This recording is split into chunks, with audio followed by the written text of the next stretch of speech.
My sister-in-law tried to sign off my brother's company to her AP while he was in a coma, and she came to me for help, not even knowing that I'm his brother.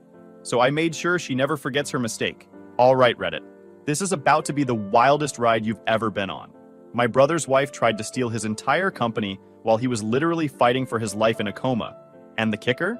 She came to me for legal help, not knowing I was his estranged brother. Yeah, you read that right. This disaster happened about 8 months ago. And now that everything's settled and my brother and I have reconciled, he told me I should share this because apparently it's Reddit gold. His words, not mine. Let me set the stage here. I'm David, 32, corporate lawyer at a mid-size firm. Not the flashy kind of lawyer you see on TV shows making dramatic speeches. I'm the guy who reads 300-page contracts looking for missing commas and making sure nobody's getting screwed in mergers. It's boring as hell most days, but it pays for my downtown condo and my motorcycle hobby, so I'm not complaining. My older brother Michael is 35, and until recently, we hadn't spoken in almost 4 years.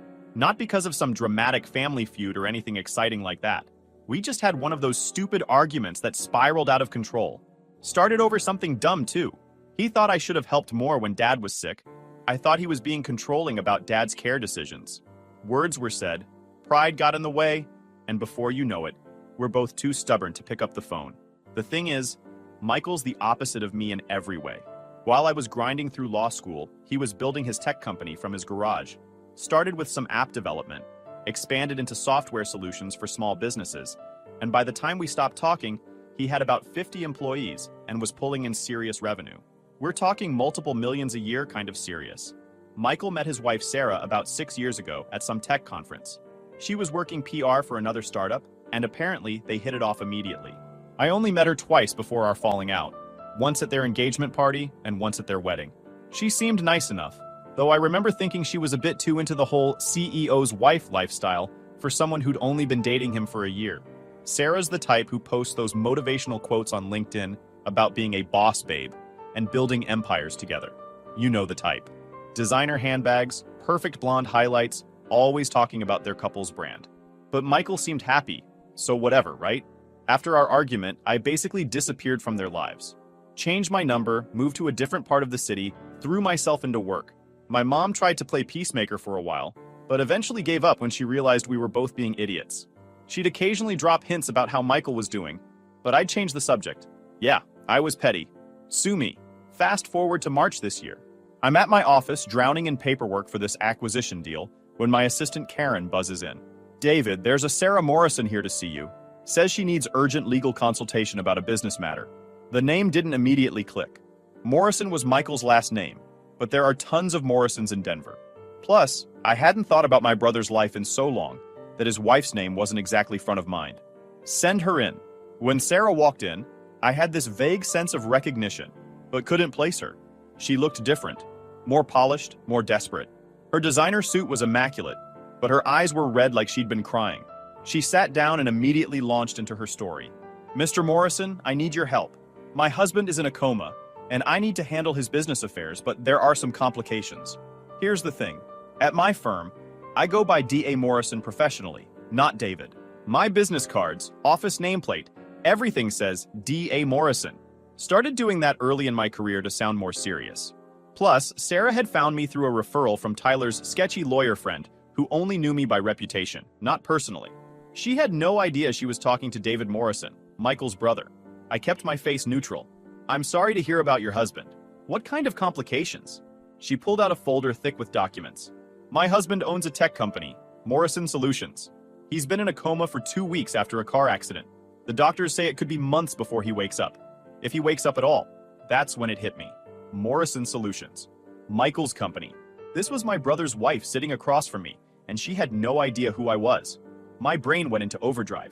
Why didn't she recognize me? Then I remembered, we'd only met twice, years ago, and I'd changed a lot. Lost weight, grew a beard, different haircut. Plus, she was clearly stressed and focused on whatever scheme she was cooking up. I kept my face neutral, full lawyer mode. What exactly do you need help with? What came out of her mouth next made my blood run cold. I need to transfer ownership of the company to ensure business continuity. My husband's business partner has been helping me navigate this difficult time, and we've determined it's best if he takes controlling interest until my husband recovers. Business partner. I knew for a fact Michael didn't have any business partners. He owned 100% of Morrison Solutions. This was starting to smell like three-day-old fish. I see. And this business partner's name? Tyler Brooks. He's been invaluable during this crisis. Actually, he's the one who recommended I seek proper legal counsel to ensure everything is done correctly. Tyler Brooks. The name meant nothing to me, but the way she said it, the little smile that crossed her face, yeah, this wasn't about business continuity. I spent the next hour playing dumb, asking probing questions while she laid out her entire plan. And holy hell, Reddit, this woman had thought of everything. Or so she thought. Turns out Tyler was some guy she'd met at her yoga studio about a year ago. He ran his own failing marketing agency and had been consulting for Michael's company. By consulting, I mean he'd been hanging around the office, pretending to work while actually getting very friendly with the boss's wife. Sarah pulled out power of attorney documents that she claimed gave her full authority over Michael's assets. The problem? They were sketch as hell. The signatures looked wrong, the dates were suspicious, and the notary stamp was from some random online service that I knew for a fact wasn't legally binding in Colorado. Mrs. Morrison, these documents, where did you get them prepared? Tyler's lawyer friend helped us. He said they were standard forms for this situation. Tyler's lawyer friend, not an actual law firm. Red flag number 47. She went on to explain how the company was struggling without leadership. Lie, I did some quick research on my phone and found out Michael's CFO had been running things smoothly. How Tyler had experience in the tech sector. Another lie, his marketing agency made websites for pet groomers, and how this was the best solution for everyone involved. And what about Mr. Morrison's family? Have they been consulted about this decision? She waved her hand dismissively. His parents are elderly and don't understand business. He has a brother somewhere, but they haven't spoken in years. David, I think his name was. Complete loser from what Michael told me. Some paper-pushing lawyer who Michael had to cut out of his life. Complete loser. The irony was incredible. She was literally asking that loser lawyer brother for help and didn't even know it. I had to bite my tongue so hard I'm surprised it didn't fall off. I see. And what exactly is Tyler's compensation for taking on this responsibility? Oh, he's being very generous. He's only taking 60% ownership, leaving 40% for when Michael recovers. Only 60%. How generous of him to only steal a majority stake in a multi-million-dollar company. I told Sarah I needed to review the documents and do some due diligence. Gave her the whole professional lawyer spiel about ensuring everything was legally sound to protect everyone involved. She ate it up, probably thinking she'd found the perfect patsy to rubber stamp her scheme. As soon as she left, I called the one person I'd sworn I'd never call again.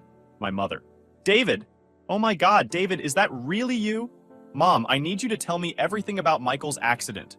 Right now. The real story was even worse than what Sarah had told me. Michael had been hit by a delivery truck that ran a red light.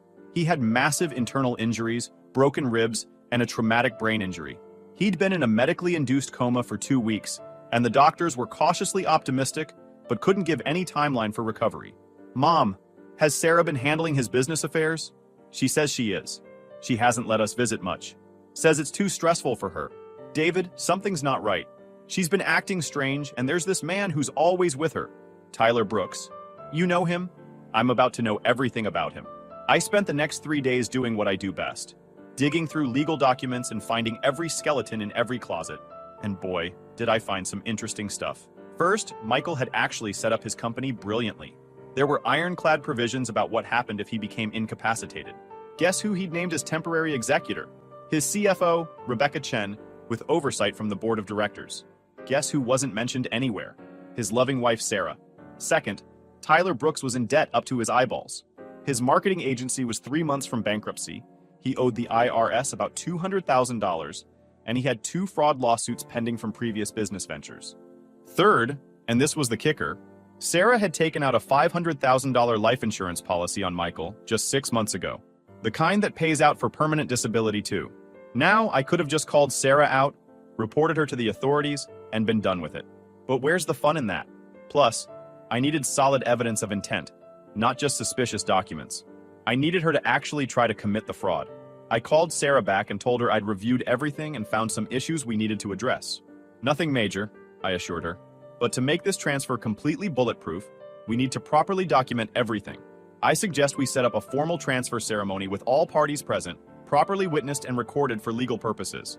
She loved the idea. Even suggested we do it at Michael's company offices to maintain continuity for the employees. I had her sign an engagement letter making me her official legal counsel for this transaction. She didn't even read it. If she had, she would have noticed the clause about recording all meetings for quality assurance and legal protection. Then I reached out to Rebecca Chen. Took some convincing to get her to believe I was Michael's brother since, Michael had told everyone we were estranged. But after I provided some family photos and details only I would know, she was on board. Rebecca was a force of nature. This 5'0" woman had apparently been holding the company together while simultaneously fighting off Sarah's attempts to access company funds. She'd been documenting everything, suspicious that something was off but unable to prove it. She's been coming to the office with that sleazeball Tyler, trying to get employees to sign loyalty pledges to her, Rebecca told me. Half the staff is ready to quit if she takes over. They won't have to. Trust me. We coordinated everything. Rebecca would arrange for the entire board of directors to be present for this transfer ceremony. I'd make sure everything was legal and properly documented. And we'd have a few surprises ready. The meeting was set for a Thursday afternoon.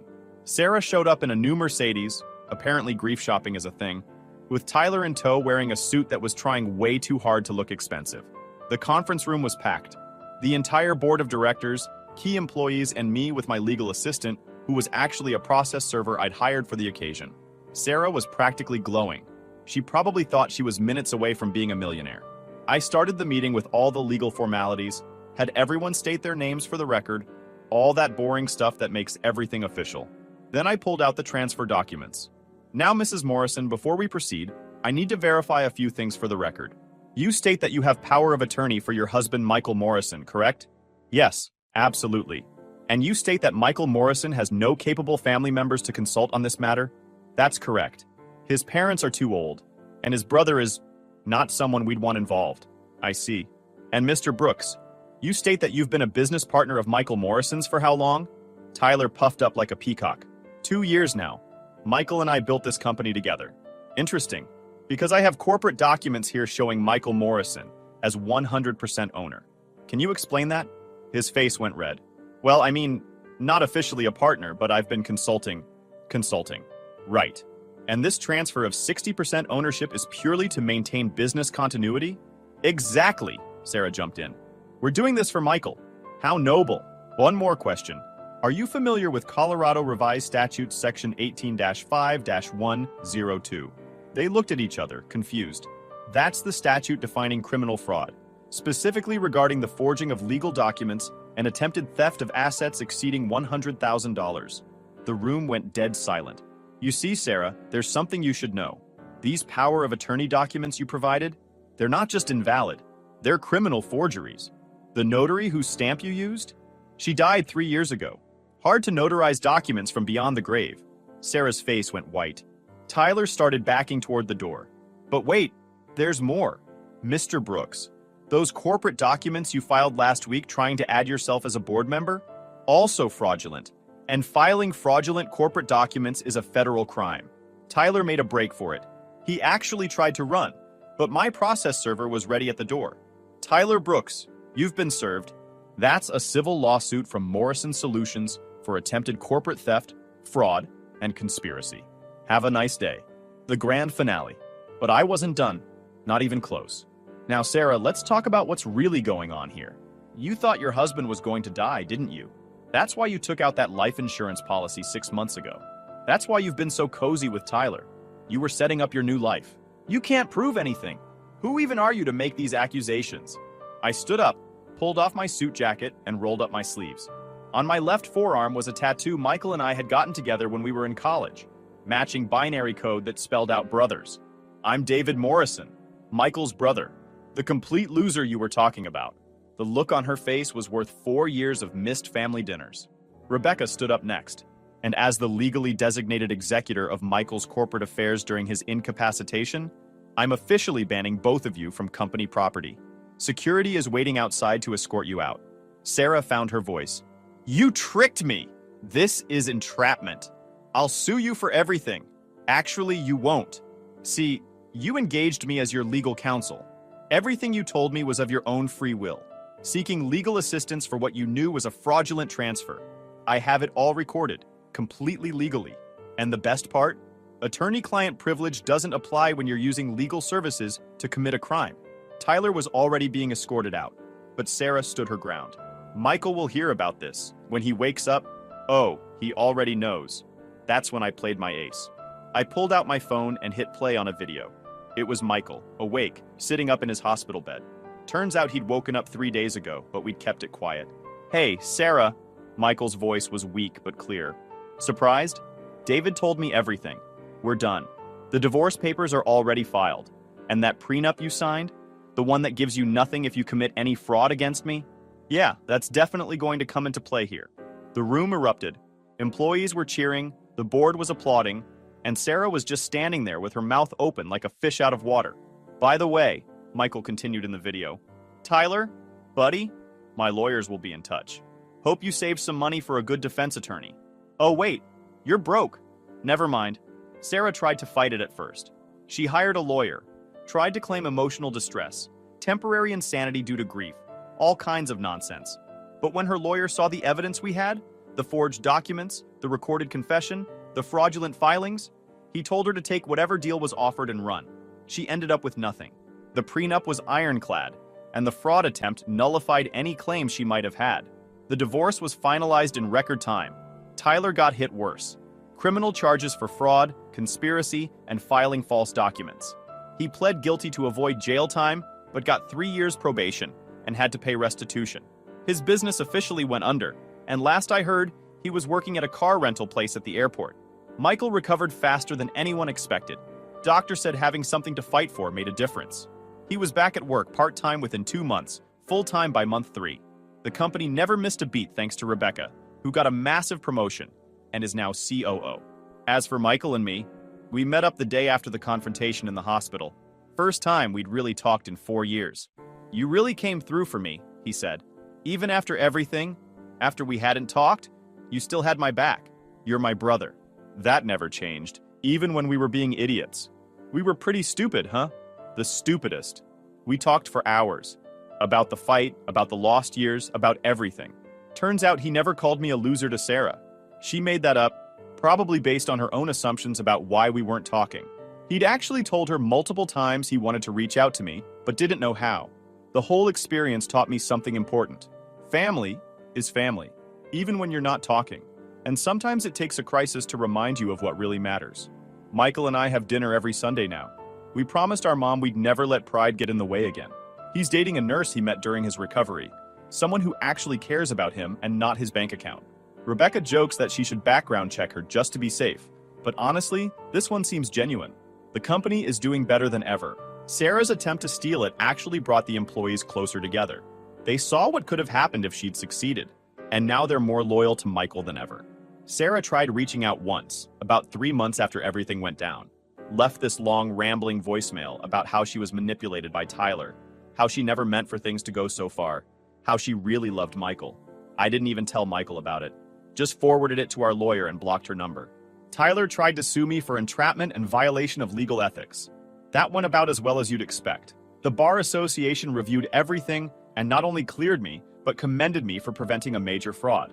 Turns out when someone comes to you asking for help committing a crime, you're not obligated to actually help them commit it. The best part of all this? That matching tattoo Michael and I have? Sarah never knew about it. In all their years together, she never paid enough attention to notice he had binary code tattooed on his arm.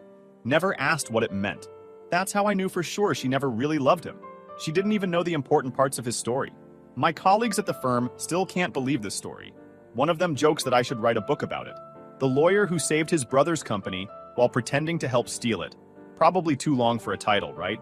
Michael had the conference room where everything went down renamed the Truth Room. There's even a plaque that says, "In this room, fraud dies and family wins." It's cheesy as hell, but the employees love it. Looking back, I sometimes wonder what would have happened if Sarah had gone to a different lawyer. Would they have caught the fraud? Would they have helped her? Would Michael have lost everything?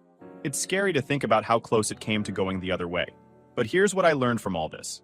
First, always read any legal document you sign. Always.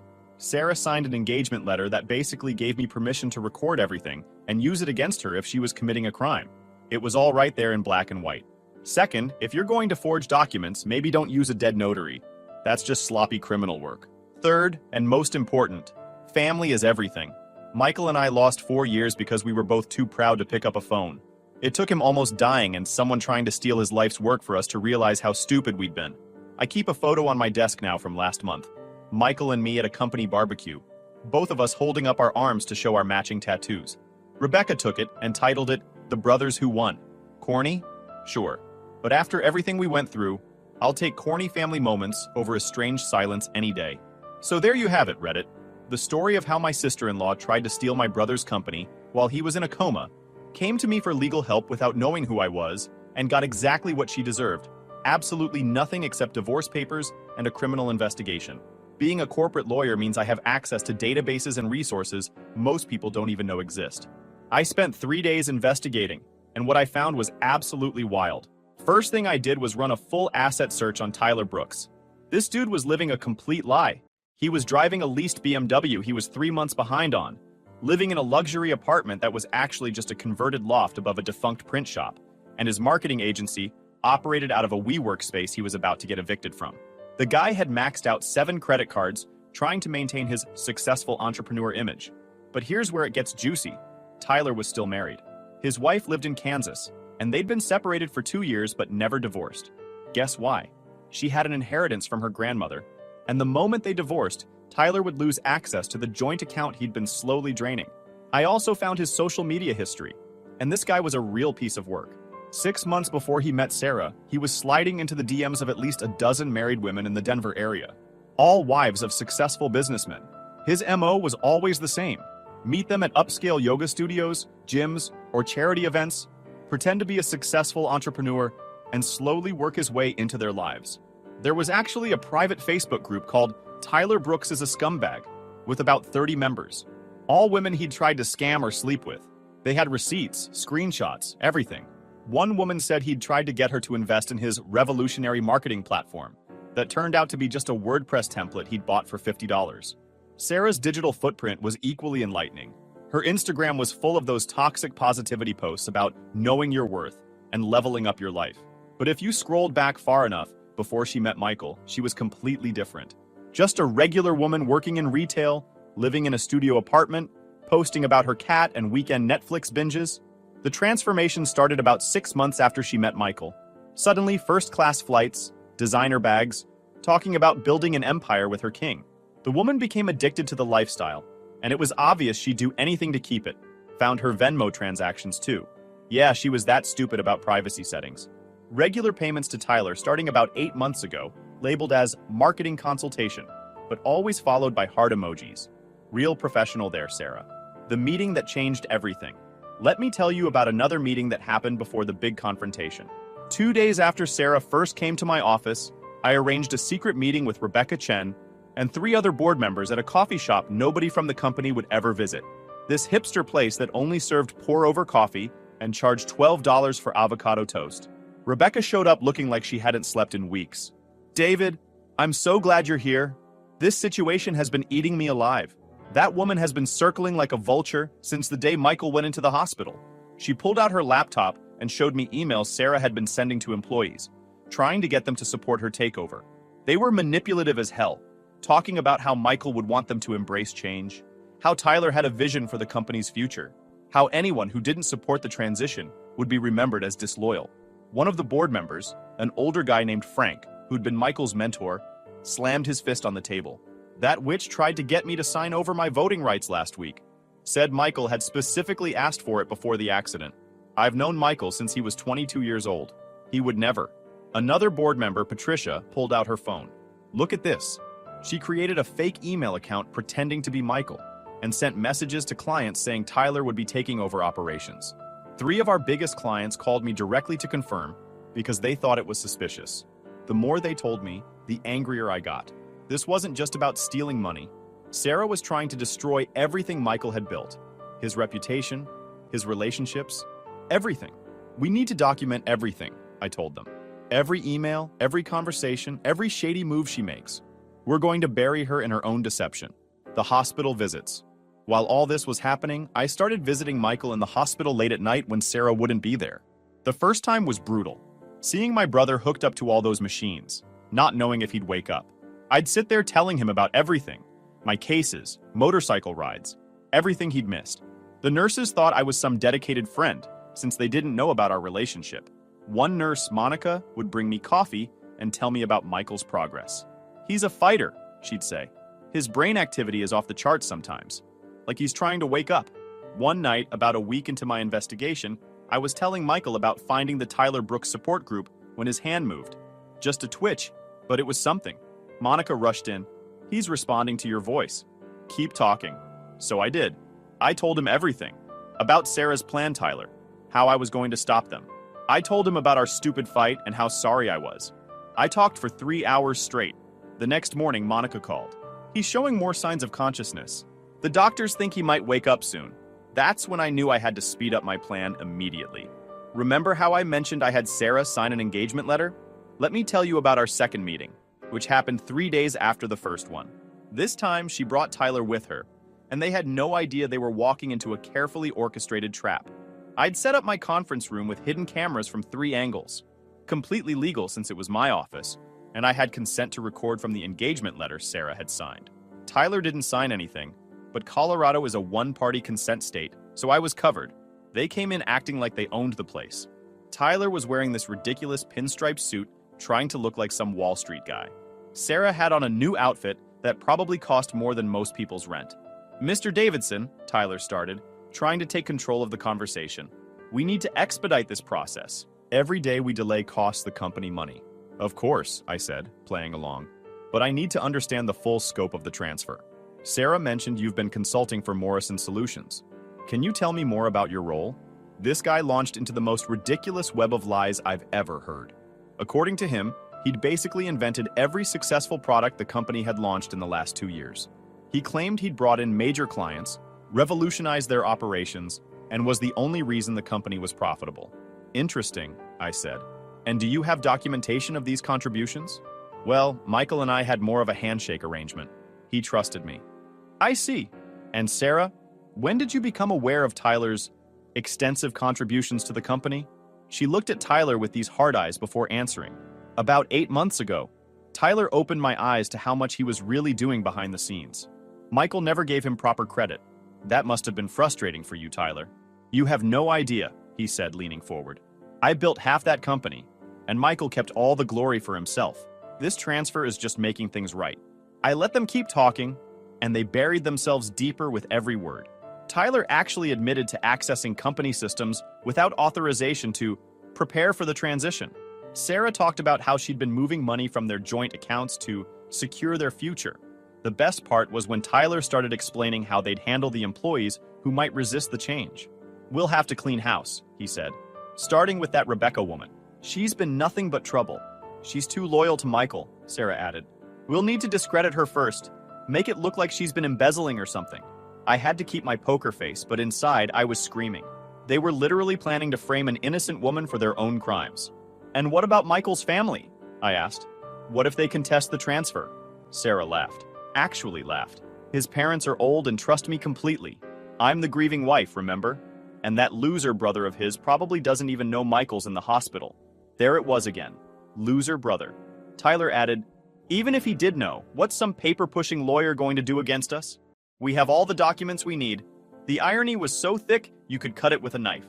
The wake-up call. The morning of the confrontation, something amazing happened. Michael woke up. I got the call at 5 a.m. from Monica. "He's awake and asking for you." "For me? How does he know I've been visiting?" "He says he heard everything. He wants to see you now." I broke every speed limit getting to the hospital. When I walked into his room, Michael was sitting up, looking weak but alert. The first thing he said was, "Is it true? About Sarah and Tyler?" I showed him everything. The emails, the forged documents, the recorded conversations. He watched it all in silence, his face going from disbelief to anger to just sadness. "I knew something was off," he finally said. She'd been distant for months, always on her phone, always had excuses for where she was. But I loved her, so I ignored the signs.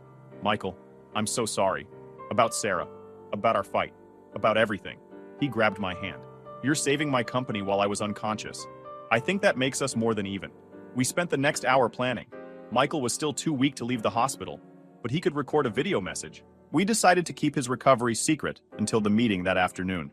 "I want to see her face when she realizes she's lost everything," he said. Monica helped us set up the recording. even did his hair so he'd look more put together. The man had just come out of a coma, but he wanted to look good for his revenge video. That's my brother. What I didn't mention earlier was that Rebecca had rallied the employees in the most beautiful way. The day of the confrontation, every single employee wore matching t-shirts under their regular clothes that said, "Morrison Solutions, Family Forever" on the front, and "Nice Try Tyler" on the back. They revealed them right after Sarah and Tyler were escorted out. Turns out, the employees had their own investigation going.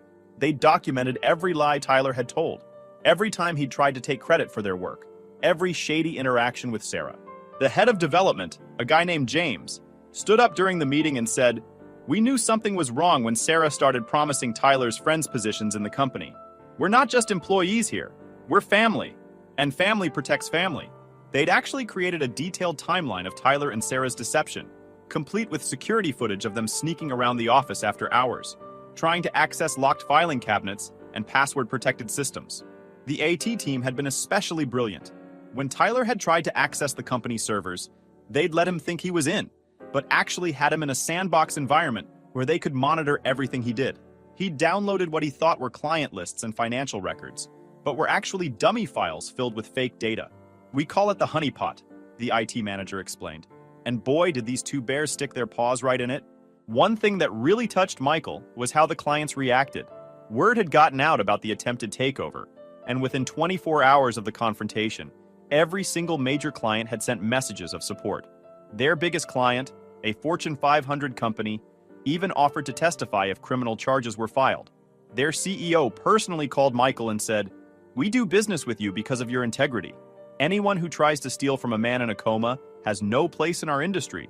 Another client, a medium-sized retail chain, actually pulled all their contracts with Tyler's marketing agency, turns out he'd been trying to poach them, and gave them to Morrison Solutions instead. The local business community basically blacklisted Tyler overnight.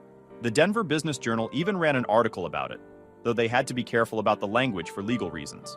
The headline was, "Local Marketing Consultant Faces Questions After Failed Business Transaction." Everyone knew what it really meant.